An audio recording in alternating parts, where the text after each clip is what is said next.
Hello students, मेरा नाम है एंथनी सर और आज मैं आपको एक नई चीज़ सिखाने जा रहा हूँ। ये एक नई सीरीज़ में चालू कर रहा हूँ जहाँ पर महाराष्ट्र स्टेट बोर्ड की जो टेक्स्ट बुक है, इंग्लिश की text book Kumar Bharati 10th class की, उसके जो लेसन्स है वो मैं सिखाने जा रहा हूँ। तो जो स्टेट बोर्ड है उसका ग्रामर प्लस उसका टेक्स्ट बुक, उसके लेसन्स मैं आपको सिखाने जा रहा हूँ। ये एक पूरा सीरीज़ रहेगा जिसके अंदर सारे लेसन सिखाए जाएंगे।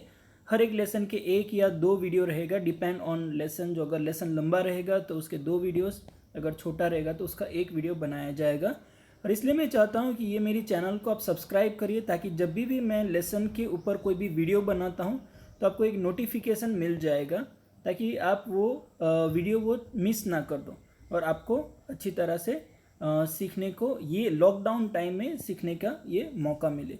ओके, तो आइए हम लोग जाएंगे। पहला जो लेसन है उसका नाम है where the mind is without fear. Okay, ये क्वेश्चन नहीं है एक्चुअली, पर एक सेंटेंस है जो बताता है एक ऐसी जगह जहाँ पर मन में कोई डर नहीं है। ओके, एक ऐसी जगह जहाँ पर मन में कोई डर नहीं। ऑफकोर्स हर एक व्यक्ति चाहता है कि हमको एक ऐसी जगह पर जाना है जहाँ पर हमारे मन को कोई भी डर ना हो। और ये जो पोएम है वो बहुत अच्छी पोएम है और बहुत फेवरेट हमारे जो पोएट है इंडिया में, जो बहुत ही फेमस है, सभी लोग उनको पहचानते हैं। वैसे हमारे पोएट रविंद्रनाथ टैगोर, उन्होंने ये पोएम लिखी है। ओके, तो हम लोग रविंद्रनाथ टैगोर जो पोएट है उनका थोड़ा बैकग्राउंड जान लेते हैं, उसके बाद सीधा पोएम में जाएंगे। Okay, let's start.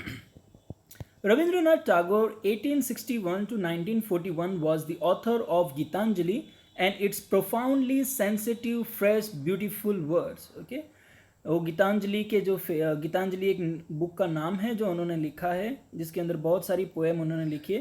Profoundly sensitive, वो बहुत ही सेंसिटिव थे। फ्रेश एंड ब्यूटीफुल वर्ड्स, उसके अंदर बहुत सेंसिटिव, नई और ब्यूटीफुल अच्छी वर्स यानी पंक्तियाँ, पंक्तियों में उन्होंने वो पूरा बुक लिखा है। He became the first non-European to win the Nobel Prize in Literature in 1913. वो पहले एक नॉन यूरोपियन, जो यूरोपियन कंट्री से नहीं आता है उसको नॉन यूरोपियन बोलते हैं, पहले वो नॉन यूरोपियन व्यक्ति थे जिन्होंने नोबेल प्राइज, जो पूरे वर्ल्ड में फेमस है, वो अवार्ड उनको लिटरेचर में 1913 में मिला। This poem is one of his vastly red. ये एक ऐसी पोएम है जो बहुत सारे लोगों ने पढ़ा है। वास्टली रेड मतलब बहुत सारे लोगों ने। एंड डिस्कस्ड पोएम, और बहुत सारे लोगों ने डिस्कस भी किया। इट वॉज ओरिजिनली कंपोज्ड, वो पहले किस में बनाई गई थी? इन बंगाली भाषा में बनाई गई थी। And later he himself translated it into English, और उन्होंने ही फिर उसको इंग्लिश में ट्रांसलेट किया था। This poem is from his Nobel prize winning anthology call Gitanjali. Gitanjali नाम का जो पुस्तक है उसमें से आज जो हम पोएम सीखने जा रहे हैं वो पोएम लिया गया है। Tagore lived during the time when India was ruled by British. अभी वो समय में थे जब इंडिया में ब्रिटिश का राज चल रहा था।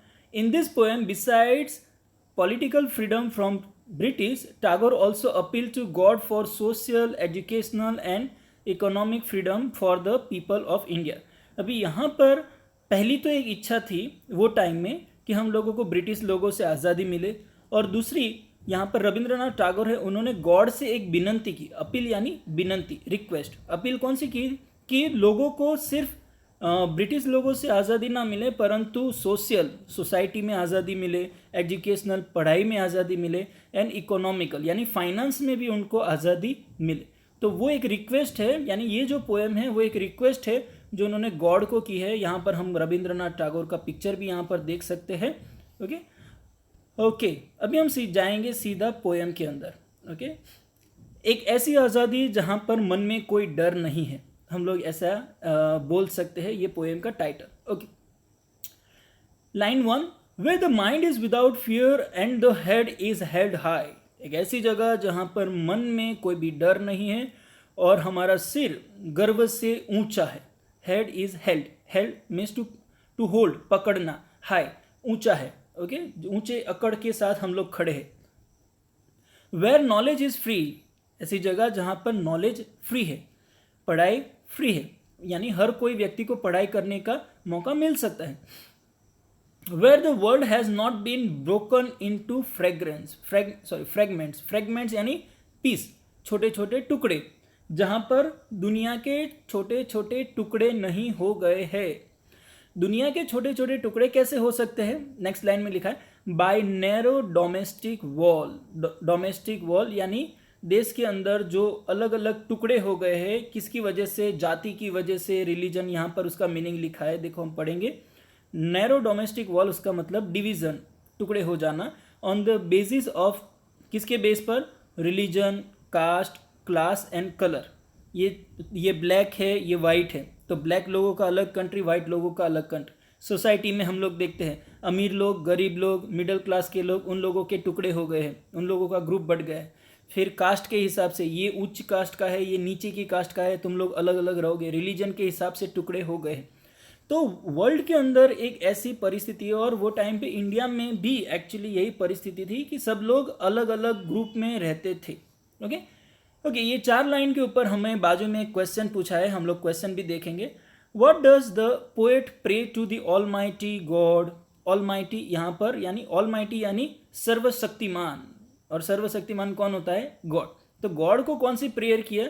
तो उन्होंने यहाँ पर बताया है कि गॉड को उन्होंने रिक्वेस्ट किया है कि उनको एक ऐसा वर्ल्ड चाहिए कि जहाँ पर डर ना हो, जहाँ पर हम लोग फ्री रह सके, नॉलेज फ्री रहे, और जहाँ पर वर्ल्ड टुकड़ों में नहीं बटा है, धर्म के नाम पे, कास्ट के नाम पे टुकड़ों में नहीं बटा है। Okay, next, where words come out from the depth of truth. जहाँ पर जब लोग बोलते हैं तो सच्चाई, गहरी सच्चाई बोलते हैं, नहीं कि झूठ बोलते हैं।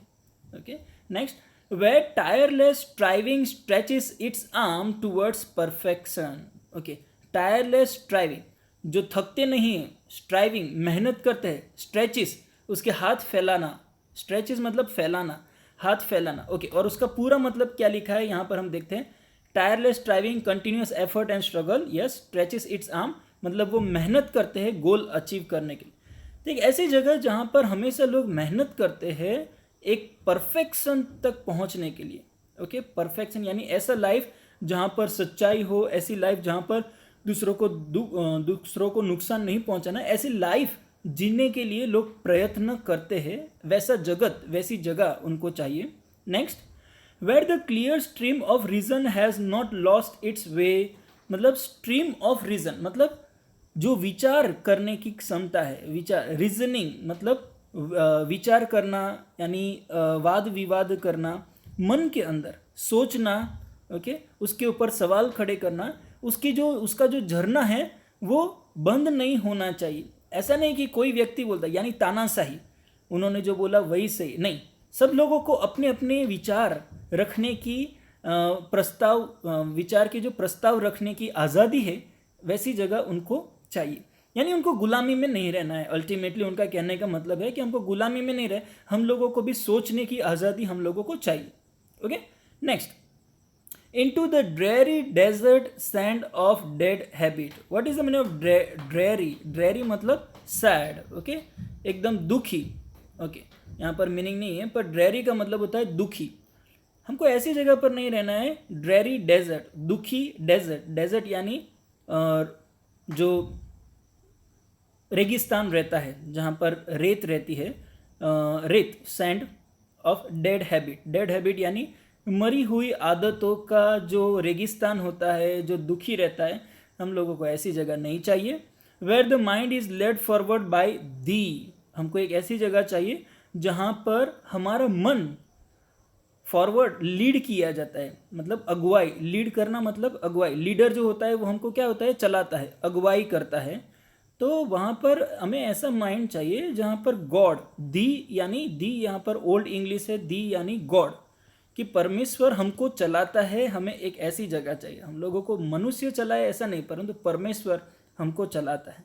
Into ever widening thought and action, एक ऐसी जगह जहाँ पर एवर वाइडनिंग यानी बहुत विशाल, विशाल यानी सोच, जो हमारे विचार है और जो हमारे एक्शन है वो बहुत बड़े हैं। यहाँ पर ऐसा नहीं कि बहुत बड़े, पर हम लोग खुल के सोच सकते हैं। एक ऐसी जगह पर हम लोगों को, जहाँ पर गॉड हमें लेकर जाना चाहते हैं, वैसी जगह पर जाना है। एवर वाइडनिंग का मीनिंग यहाँ पर क्या लिखा है? For ever broadening one's outlook, यानी बहुत बड़े विचार। Next, into that heaven of freedom, हमें ऐसी जगह में रहना है जो आज़ादी का स्वर्ग है। ओके वहाँ पर उनको जाना है। My father let my country awake, मेरे पिता, यहाँ पर पिता किसको बोला गया है? गॉड को। हमेशा याद रखें गॉड के लिए जो भी वर्ड इस्तेमाल होता है उसका पहला जो लेटर होता है वो कैपिटल होता है। तो फादर अगर स्मॉल रहता तो पृथ्वी पर के जो फादर डैडी होते हैं उनके लिए, पर यहाँ पर एफ कैपिटल है, मतलब ये गॉड के लिए इस्तेमाल किया है। तो God let my country awake, मेरी कंट्री, मेरा देश में जागृति आए। ओके तो उसके लिए उन्होंने ये पोएम लिखा है। बहुत ही सॉलिड पोएम है ये पोएम। पढ़ने के बाद वो टाइम में तुम इमेजिन करो कि आज़ादी के लिए लोग कितना लड़ाई करने के लिए तैयार हो गए होंगे, क्योंकि ऑलरेडी सब लोग सप्रेस्ड हो गए थे गुलामी के अंदर। और ऐसी पोएम के बाद सब लोग पढ़ने के बाद सब लोग सोचते होंगे कि नहीं, हम लोगों को भी आज़ादी चाहिए। और ये ऐसी पोएम जो थी जो जिन्होंने आज़ादी के टाइम में भी बहुत हेल्प किया था। ओके तो ये बहुत अच्छी पोएम है, रविंद्रनाथ टैगोर की बहुत ही अच्छी पोएम, गीतांजलि बुक में से पोएम ली गई है। बहुत सारी चीज़ें हम लोगों को सीखने को मिलती है कि एक विचार है, एक सोच है जो रविंद्रनाथ टैगोर ने हमारे सामने रखी है कि उनको कैसा वर्ल्ड चाहिए। उनको सिर्फ फ्रीडम नहीं चाहिए अंग्रेज लोगों से, परंतु मन के विचार की फ्रीडम, सोचने का फ्रीडम, पढ़ाई का फ्रीडम, सोसाइटी का फ्रीडम, लोगों का जो जिन्होंने डिस्क्रिमिनेशन किया है उन लोगों से भी फ्रीडम चाहिए। ओके तो बहुत अच्छी पोएम है और मैं आशा रखता हूँ कि ये पोएम आपको समझ में आया है। अगर कुछ सवाल है तो आप प्लीज़ मुझे मैसेज भेज सकते हो और प्लीज़ ये चैनल सब्सक्राइब करिए ताकि आगे के जितने भी लेसन के वीडियोस में रखता हूँ उसके नोटिफिकेशन आपको मिल जाएंगे। Okay thank you so much, bye bye.